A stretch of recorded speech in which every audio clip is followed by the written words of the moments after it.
Bismillahirrahmanirrahim. Assalamualaikum warahmatullahi wabarakatuh.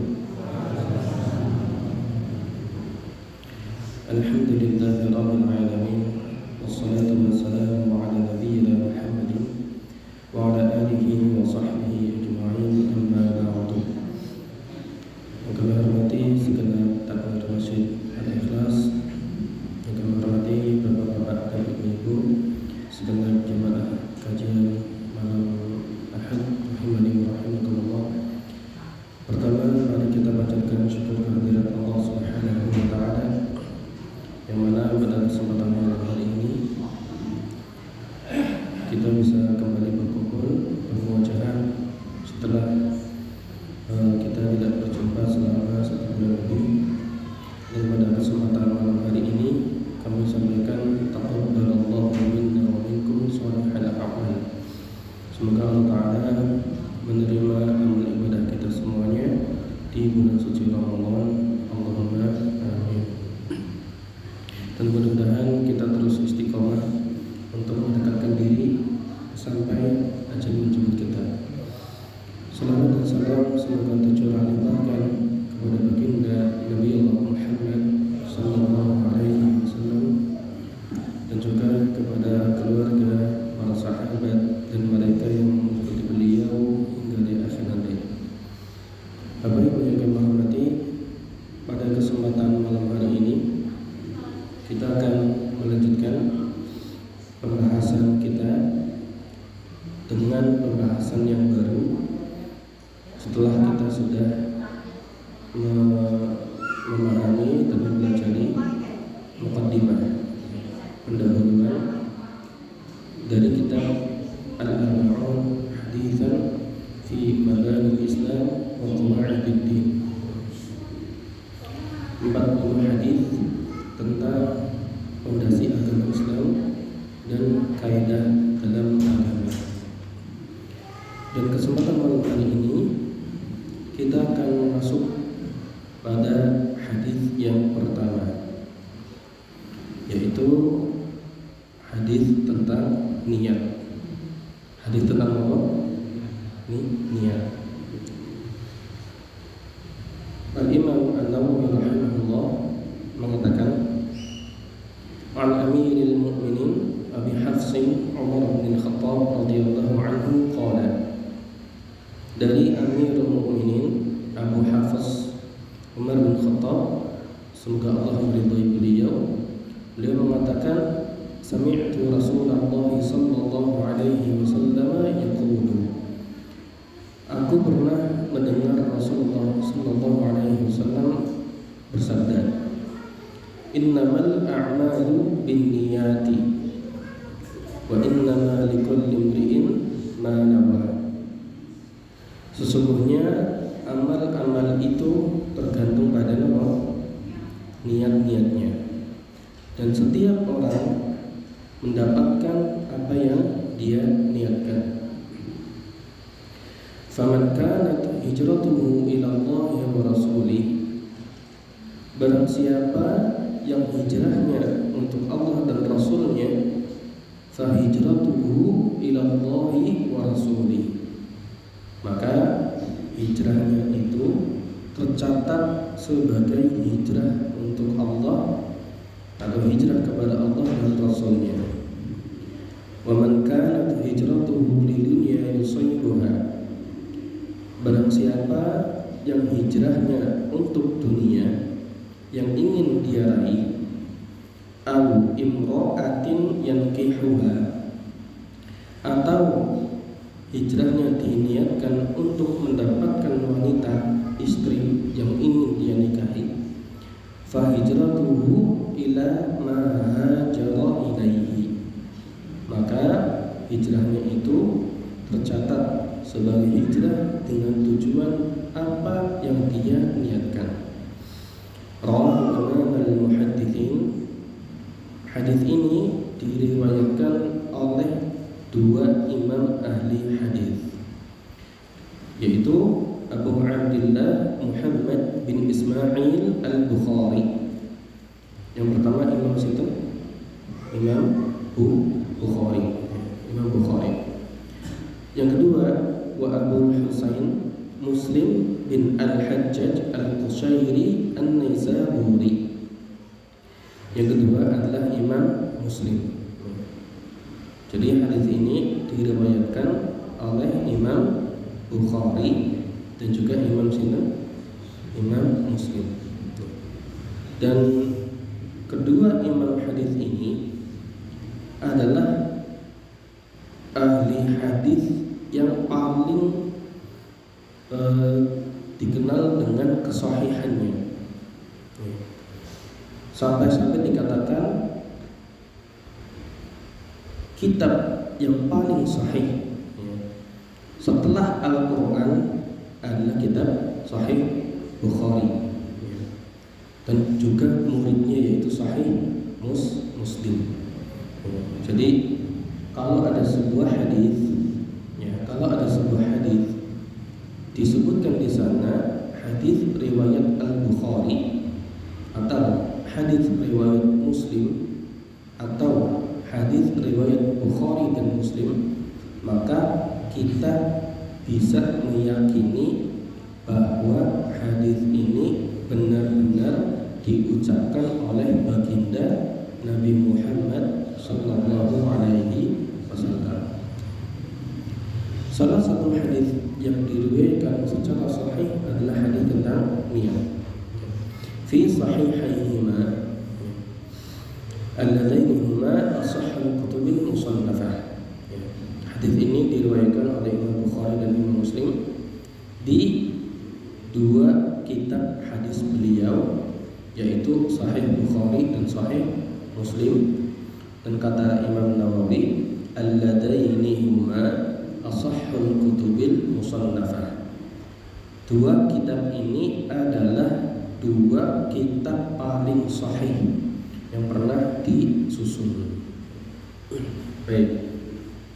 Jadi Bapak Ibu yang kami hormati, malam hari ini kita akan mempelajari hadis tentang apa? Tentang niat. Oleh karena itu, materi kita pada malam hari ini kita beri judul fikih niat. Apa? Fikih niat. Meskipun di dalam kitab fikih tidak ada bab fikih niat, itu tidak ada. Kami beri judul seperti itu supaya kita bisa mendekatkan kepada pemahaman, ya. Karena niat itu tidak sesimpel yang kita bayangkan, ya. Banyak hal-hal yang perlu kita ketahui tentang niat, dan niat memiliki kedudukan besar di dalam ibadah kita semuanya. Sebelum kita memasuki makna dari hadis, kita kenalan dulu. Nama? Kenalan. Nama Bapak Ibu? Kenalan. Kenalan dengan Umar bin Khattab radhiyallahu anhu. Kali sinten? Umar bin Khattab radhiyallahu anhu. Nama sampun kenal? Sampun? Sudah kenal? Umar bin Khattab niku siapanya Nabi? Sahabatnya. Punya enggak kedudukan kekeluargaan dengan beliau? Punya. Beliau adalah seorang mertua dari baginda Rasulullah Muhammad sallallahu alaihi wasallam. Beliau radhiyallahu anhu, kalau kita lihat silsilah keluarganya, Umar bin Khattab bin Nufail bin Adi Al-Qurashi. Hafal? Umar bin Khattab bin Nufail bin Adi Al-Qurashi. Kalau dilihat runtutannya Bapak Ibu, eyang-eyangnya Umar bin Khattab kali kanjeng Nabi Muhammad SAW itu diruntut, ternyata ketemu di satu lembah, yaitu di Ka'ab bin Lu'ay. Sinten? Ka'ab bin Lu'ay. Kalau diruntut Muhammad bin Abdullah bin Abdul Muttalib bin Hashim bin dan seterusnya sampai ke Ka'ab bin Lu'ay. Umar radhiyallahu anhu juga sama. Umar bin Khattab bin Nufail bin Ali seterusnya ketemu di sinten Ka'ab bin Lu'ay. Ya, jadi kalau kita lihat runtutan keluarganya masih mantap ya. Masih dalam satu lingkaran nasab. Beliau Umar bin Khattab itu salah satu khulafaur rasyidin. Salah satu sinten khulafaur rasyidin. Khulafaur rasyidin itu wonten pinten Bapak Ibu? Khulafaur rasyidin wonten pinten? Sekawan ya. Sepindah sinten? Abu Bakar As-Siddiq, terus Umar bin Khattab, terus Utsman bin Affan, terus Ali bin Abi Thalib radhiyallahu anhum. Umar bin Khattab adalah khulafaur rasyidin yang kedua, khalifah yang kedua. Dan beliau salah seorang sahabat yang pernah dapat kabar langsung bahwa beliau itu calon penghuni surga. Jadi ada 10 sahabat yang mendapat kabar secara lisan dari Rasul sallallahu alaihi wasallam, mereka itu masuk ke dalam surga. Disebutkan di situ Abu Bakar fil jannah, Umar bin Khattab bil jannah, Utsman bin Affan bil jannah, dan seterusnya. Ya, ada 10 orang. Salah satunya adalah Umar bin Khattab radhiyallahu anhu. Dan Umar bin Khattab radhiyallahu anhu juga salah seorang sahabat yang pernah memiliki pendapat yang ternyata sesuai dengan Al-Quran. Ya, paham betul maksudnya Bapak Ibu? Jadi Umar bin Khattab ini menyampaikan satu pendapat atau satu pikiran sebelum ayat Al-Quran turun, ya. Dan beliau memiliki satu pendapat 4 kali masalah. Ternyata pendapatnya beliau itu setelah disampaikan, diterangkan, ternyata turun ayat yang pendapatnya persis dengan apa yang disampaikan oleh Umar bin Khattab radhiyallahu anhu. Dan ini menunjukkan bahwa Umar bin Khattab itu bisa kita sebut sebagai al-mulham. Ya. Sinten? Al-mulham. Ya. Sampai-sampai Rasulullah mengatakan, laqad kana fima qablakum minal umami muhaddatsun. Sungguh di umat-umat sebelum kalian ada muhaddats. Muhaddats itu orang-orang yang diberi ilham, dan ilhamnya ini sesuai dengan firman dari Allah. Padahal bukan seorang rasul atau nabi, hanya pengikut nabi saja. Sebelum Islam banyak mulham, banyak muhaddats. Dan kata Nabi, fa in yaku fi ummati ahadun fa innahu Umar. Kalau ada muhaddats di umat Islam, maka salah satunya adalah sinten? Umar bin Khattab radhiyallahu anhu. Baik. Umar bin Khattab radhiyallahu anhu menjabat sebagai khalifah selama 10 tahun. Selama berapa? 10 tahun. Setelah Abu Bakar meninggal, digantikan oleh Umar bin Khattab dan kepemimpinannya selama 10 tahun. Dan beliau radhiyallahu anhu meninggal di Masjidil Haram pada tahun 24 Hijriah. Dan ketika itu beliau berumur 63 tahun radhiyallahu anhu. Mudah-mudahan Allah Subhanahu wa taala meridai beliau. Baik. Ini biografi dari Umar bin Khattab radhiyallahu anhu. Baik, Bapak Ibu yang kami hormati, kita masuk ke ke hadisnya gitu. Nun saya tidak bisa interaksi seperti biasanya, dan suara kami juga seperti ini. Mohon maaf karena masalah lagi masalah patok atas ini. Jadi mohon maaf kalau suara kami tidak terlalu nyaman dan tidak terlalu aktif. Baik, Bapak Ibu yang hormati, hadis kita yang kita pelajari apa hadisnya? Innamal a'malu binniyat. Hadis ini memiliki keutamaan. Memiliki apa? Keutamaan. Sampai-sampai dikatakan oleh sebagian ulama bahwa syariat Islam itu bercabang dari 4 hadis. Apa tadi? Syariat Islam itu bercabang dari 4 hadis. Jadi ada 4 hadis, 4 hadis yang seluruh masalah syariat Islam kembali ke 4 hadis ini. Salah satunya adalah hadis apa? Innamal a'malu binniyat. Jadi kalau kita mau katakan berdasarkan fatwa ulama ini, hadis innamal a'malu binniyat itu mencakup 1/4 agama Islam. Bapak Ibu khatam hadis niat, berarti Bapak Ibu apa? Khatam 1/4 agama. Ya, tapi bukan memastikan dia, hanya saja seakan-akan seperti itu.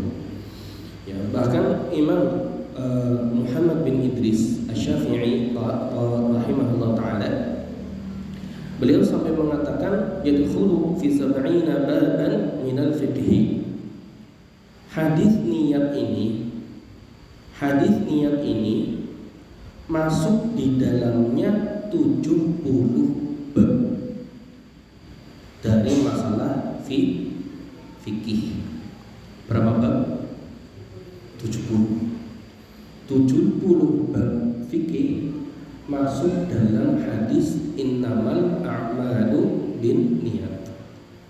Maka dikatakan oleh Syekh Bandar Al-Abdali bahwa wal waqi' annahu yadkhulu fi jami' al-a'mal hatta al-'adat. Sebetulnya enggak cuma 70, seluruh amal masuk dalam hadis innamal a'malu binniyat. Berarti kan hadis ini penting betul Bapak Ibu. Hadis ini penting betul? Penting. Ya. Jadi sebagaimana nama kitab yang kita pelajari Al-Arba'una Haditsan fi Mabani Islam, itu betul. Hadis-hadis yang di dalam kitab Arba'in adalah hadis-hadis induk di dalam agama Islam. Kalau Bapak Ibu selesai khatam dari hadis pertama sampai hadis yang terakhir, seakan-akan Bapak Ibu sudah belajar Islam semuanya dari A sampai Z. Tapi bukan berarti nanti selesai khatam aku jadi mufti, ahli fatwa gitu ya. Bukan, ini seakan-akan ya. Kita lagi mencari atau mempelajari induk-induk dari agama Islam. Karena pentingnya hadis ini Bapak Ibu, karena pentingnya hadis ini sampai dikatakan oleh Abdurrahman bin Mahdi, man arada an yusannifa kitaban falyabda bihadzal hadis. Barang siapa yang ingin menulis satu kitab tentang agama Islam, mulailah pembahasannya dengan hadis innamal a'malu binniyat. Baik. Kemudian pembahasan selanjutnya Bapak Ibu. Pembahasan selanjutnya tentang sebab. Apa? Sebab. Kalau di Al-Qur'an itu wonten sababun nuzul. Apa? Sababun nuzul. Kalau di dalam hadis itu ada istilah sababul wurud. Apa? Sababul wurud. Ya. Wurud niku keluarnya hadis, ya, keluarnya hadis. Ada yang mengatakan, dan ini masyhur, bahwa hadis innamal a'malu binniyat itu disebabkan oleh satu kejadian di zaman Nabi, yaitu kisah tentang Muhajir Ummi Qais, ya. Muhajir Ummi Qais. Intinya ada seorang laki-laki dari kalangan sahabat yang mengkhitbah. Napa? Mengkhitbah. Khitbah niku napa? Meminang, melamar seorang muslimah yang dia tinggal di kota Madinah. Ya. Tapi wanita itu tidak mau menikah dengan laki-laki dari kota Mekah itu sampai dia mau hijrah ke kota Madinah. Maka dengan hal tersebut laki-laki tadi akhirnya hijrah ke Madinah, pergi ke Madinah, niatnya untuk apa? Untuk menikahi si perempuan tadi. Ya. Maka ketika mendengar kejadian ini, Rasulullah pun bersabda, innamal a'malu binniyat wa innamal likulli imri'in ma nawa. Faman kanat hijratuhu ila Allahi wa rasulih fa hijratuhu ila Allahi wa rasulih wa man kanat hijratuhu lidunya yusibuha aw imra'atin yankihuha. Ya. Ada kata-kata barang siapa yang hijrahnya untuk dunia yang ingin didapatkan atau untuk wanita yang ingin dinikahi, maka hijrahnya itu untuk apa yang dia niatkan. Nah, bagi Bapak Ibu, ini sababul nurulnya. Ya. Tapi hal ini, kejadian ini dikomentari oleh ulama ahli hadis, di antara Ibnu Rajab Al-Hambali rahimahullah. Beliau mengatakan, lam nara lidzalika aslan bi isnadin yasihhu. Ya. Kami tidak mendapatkan ada satu asal, ya, dengan hadis yang sahih. Ya. Ibnu Hajar rahimahullah juga mengatakan, lakin laisa fihi anna hadits al-a'mal siqa bisababi dzalika. Ya. Akan tetapi, ya, hadis innamal a'malu binniyat, ya,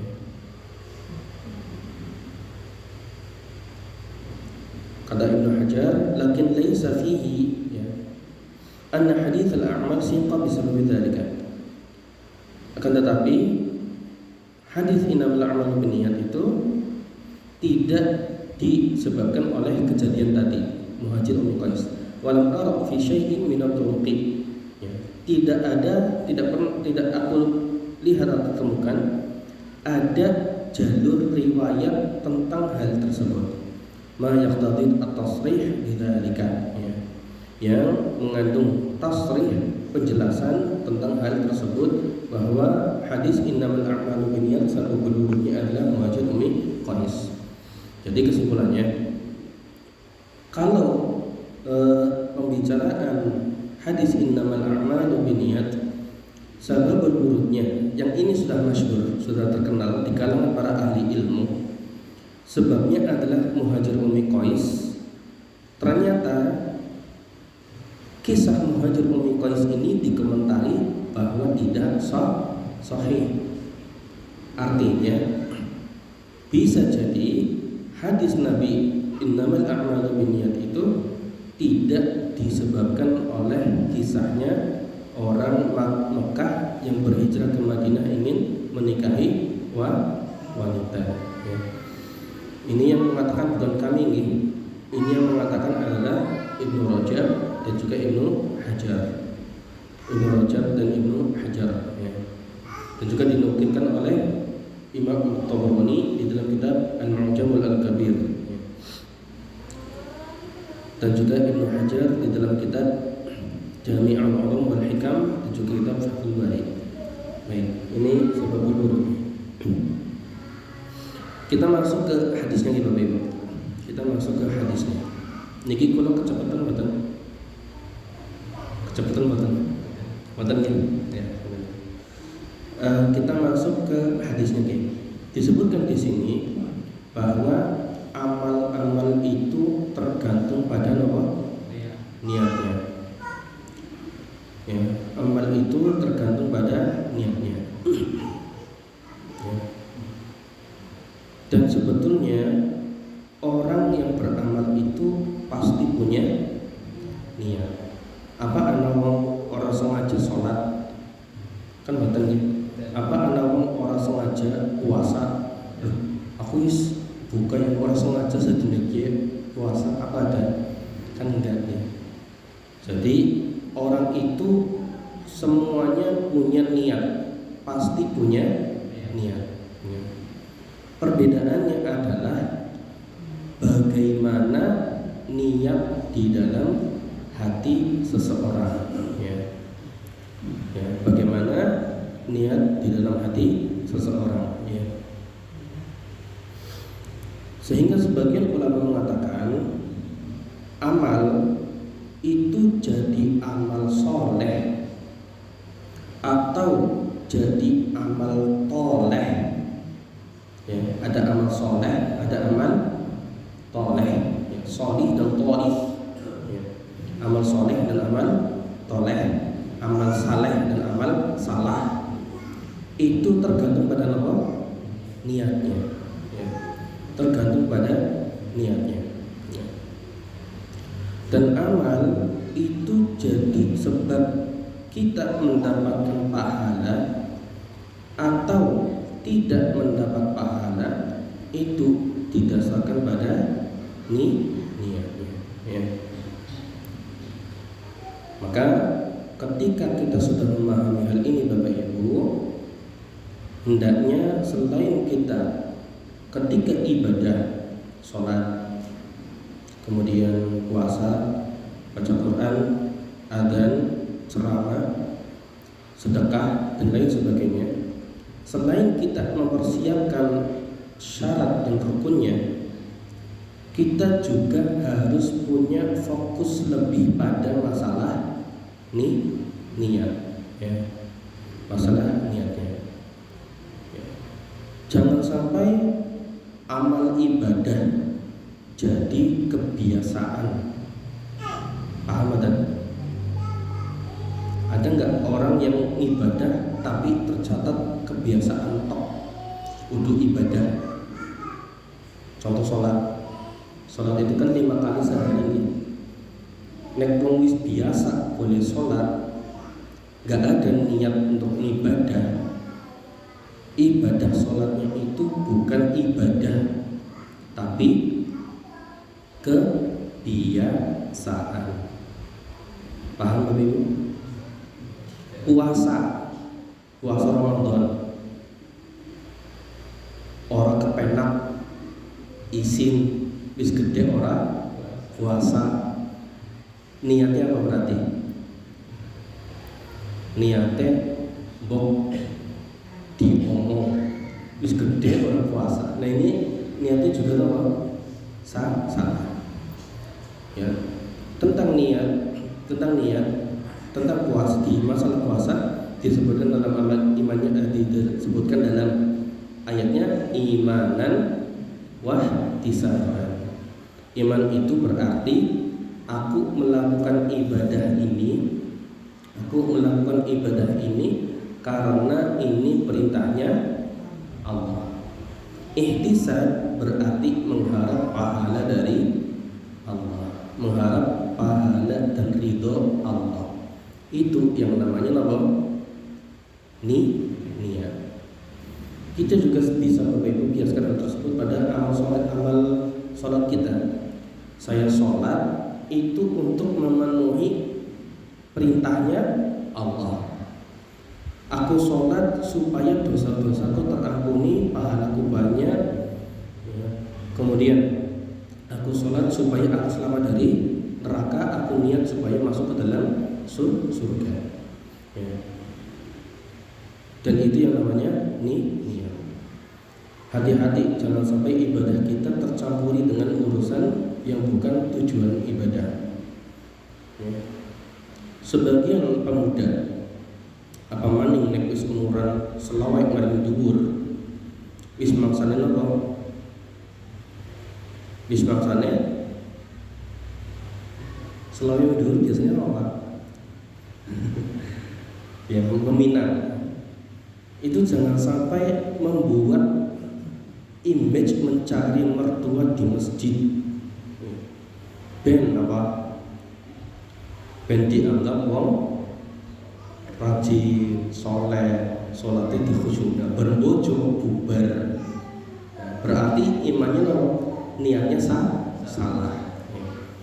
Dan Masya Allah, niat itu ternyata berpengaruh pada psikologi.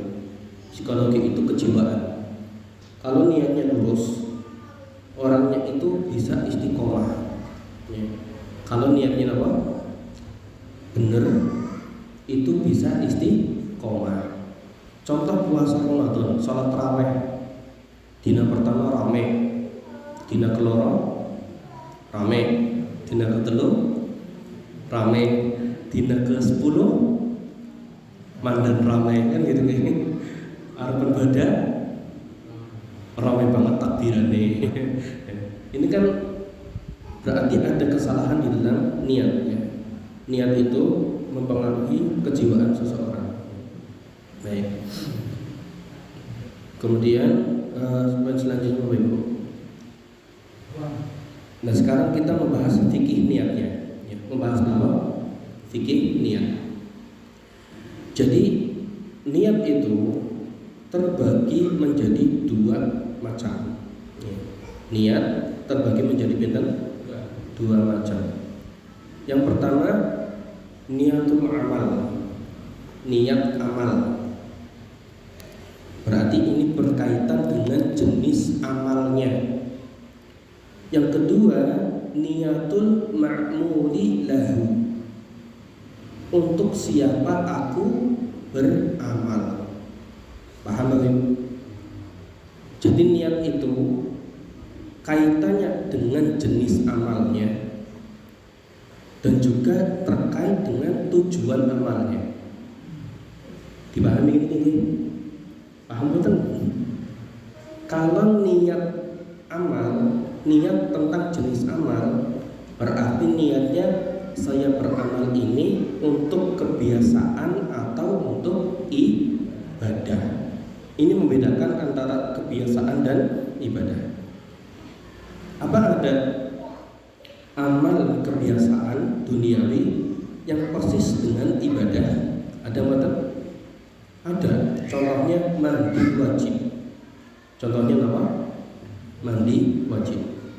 Rukun mandi wajib apa Bapak Ibu? Yang pertama niat. Yang kedua membasahi seluruh tubuh. Kalau rukunnya cuma dua ini, orang yang ingin mandi wajib nyemplung maling kolam dengan niat menghilangkan hadas besar, mentas, nyemplung mentas, mandi wajibnya sah betul. Cuma nyemplung, belum, tapi ada niat mandi wajib. Berarti kan badannya sudah terbasahi semua gitu. Menyat, mentas, niki mandi wajibnya sah enggak? Allahu Akbar. Sah. Karena rukunnya dua ini, niat dan apa? Niat dan membasahi seluruh badan. Ya. Ini juga sama dengan mandi kebiasaan kita, mandi biasa. Nah, hati-hati yang punya keluarga gitu. Kalau malamnya sudah memenuhi hajat, esok-esok tangi al-subuhan, wah rasanya semuk banget, adus biur, mari masjid, tembe kelingan mau adusnya kudu adus mandi wajib, tetap sholat apa debatalna. Ini belum ada niat loh, ya. Mandi wajibnya ini belum ada niat mandi wajib. Waduh biasa karena rasanya sumuk rasanya. Belum ada niat mandi wajib. Mandi wajibnya sah enggak? Enggak. Loh kok sah? Karena dua ini, perhatikan ini. dua rukun. Rukun itu artinya sesuatu yang harus ada dalam ibadah dari awal melakukan sampai selesai, itu harus ada. Dan rukunnya niat dan membasahi seluruh badan. Kalau seorang laki-laki atau wanita mandi biasa, gak ada niat untuk menghilangkan hadas besar, berarti ada niatnya enggak? Niatnya kepengennya ngilang langsung tok udung ngilangaken hadas besar. Ini niatnya mandi wajib apa mandi kebiasaan? Kebiasaan. Karena nggak ada niat. Ya. Nah kalau kasusnya seperti tadi, wis mandi, wis adus karena sungguh mari masjid, tembe kelingan urung mandi wajib, sholatnya tidak sah. Senajan wong kowe wis dadi imam, salate kudu batal lah. Jamaahe maju siji ngendani imam. Nah, dari sini paham ya Bapak Ibu ini. Jadi itu pentingnya sebuah niat. Dan niat membedakan antara satu ibadah apakah nilainya sunnah atau wajib. Contoh, sholat sunnah 2 rakaat sebelum sholat subuh. Itu hukumnya apa? Sunnah. Setelahnya sholat subuh, hukumnya wajib. Baik. Dan niat membedakan antara ini amal yang wajibnya wajib qadha atau wajib bukan qadha. Ya. Ini membedakan antara niat sholat yang ini atau yang lainnya. Baik, ini niat terkait dengan niat amal. Yang kedua, niat tujuan. Ya, tujuannya ibadah itu untuk siapa? Ya. Tujuannya ibadah itu untuk siapa? Jadi ini juga penentu. Ya. Selain ditentukan niat menentukan jenis ibadah, niat juga menentukan kamu niat ibadahnya itu untuk Allah atau untuk selain Allah. Ya. Dan hati-hati orang yang berniat bukan untuk selain Allah, meskipun dia tidak sedang beribadah kepada selain Allah, orang tersebut masuk ke dalam perbuatan syirik, yaitu syirik kecil. Ya. Kata Nabi sallallahu alaihi wasallam, "Akhwafu ma akhafu alaikum asyirkul asghar." Yang paling aku takutkan menimpa kalian wahai umatku adalah syirik kecil. Para sahabat tanya, "Ya Rasulullah, masyirkul asghar?" Wahai Rasulullah, apa itu syirik kecil? Kata Rasulullah, syirik kecil itu ar-riya. Kenapa? Riya. Ya. Jadi meskipun kita sholat bukan ke berhala, ya, bukan ke pohon keramat, menghadapnya ke kiblat, tapi hati kita, salat kita itu diniatkan bukan untuk Allah. Contohnya bukan untuk Allah, untuk siapa? Tadi calon mertua, calon suami atau calon istri, calon pencoblos. Kan biasanya disini harapan pilihan semua orang tua mari masjid jadi mari masjid. Itu kan sudah riya, ingin dilihat. Ya. Maka orang-orang ini dia telah melakukan apa? Perbuatan syirik kecil. Niatul ma'mulah. Ya. Jadi tujuannya amal itu untuk siapa? Baik. Sepertinya boleh kita selesaikan, Pak. Nanti adanya langsung komat gitu. Parang banget. Amin. Insya Allah kita lanjut di lain bila kesempatan insya Allah Taala kalau kami bisa kesini. Jadi kesimpulannya kita masih membahas tentang niat, ya. Niat dan inti pengajian kita adalah fikih niat. Ya. Niat kita mempengaruhi amal kita. Niat kita mempengaruhi dan membedakan apakah niat ini niat untuk kebiasaan atau ibadah. Niat membedakan antara amal hukumnya apa? Sunnah atau wajib. Niat membedakan antara amal ini adalah jenis ibadah satu atau jenis ibadah yang kedua. Ya, niat juga membedakan apakah perbuatannya itu untuk Allah atau bukan untuk Allah Subhanahu wa taala. Insyaallah materi kita belum selesai. Mudah-mudahan Allah beri kesempatan untuk bisa belajar di lain kesempatan. Dan terima kasih atas perhatiannya. Mohon maaf atas segala kekurangannya. Kita akhiri dengan doa kafaratul majelis. Subhanallah.